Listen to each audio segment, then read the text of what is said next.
Makaraan ang 8 taong pagtatago. Ayun, natuntun at naaresto na ang isang lalaking nagtangkang patayin ang kapitbahay niya noong taong 2016. Ang suspect, top 2 most wanted person din sa QCPD Masambong PNP. Si Jim Tejano sa balita. Warrant of arrest sa kasong homicide. Makaraan ng halos 8 taon, naaresto ng QCPD Masambong Police ang 60 anyos na lalaking ito paglabas ng warrant nitong Pebrero. Agad isinailalim sa surveillance ang suspect. Ikaw rin ay may karapatan magkaroon ng sariling abogado. Kung hindi niya kaya, gobyerno magbibigay sa inyo. Tindihan niyo po. Ang verification sa ating e-warrant system, na-find out natin na yung address ng subject is nandito pa rin siya.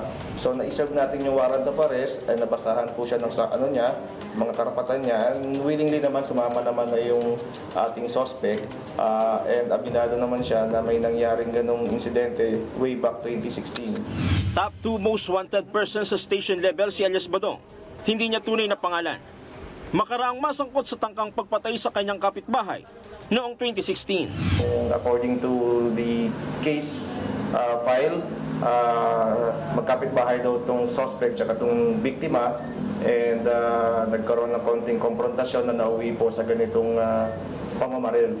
So, based sa pag-uusap ng ating operatiba dito sa national nating suspect is nag-attend naman siya initially dun sa mga court hearing niya. And then, yung latter part na po ng mga hearings, hindi na po yata niya natendan. And gulat na lang daw siya na bigyan na siya ng warrant of arrest. Itinanggi ng suspect ang umano'y akusasyon sa kanya. Depensa nito, hindi siya ang bumaril. Bagkus umawat lang siya noong mga panahong iyon. Pero totoo po ba na kayo ang bumaril? Hindi po, kasi yung time na yan po, ako nagsasabi, tama na yan. Tama na yan. Yung kalabang po niya, kaya napansin ko yung naragabiyado, na tumumba po kasi. Tama na yan, ano ko. Tignan na ano na, umuwi po ng bahay.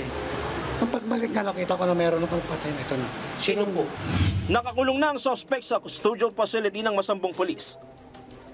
Jim Tejano, para sa mata ng Agila. Matatag, matapang, matapat.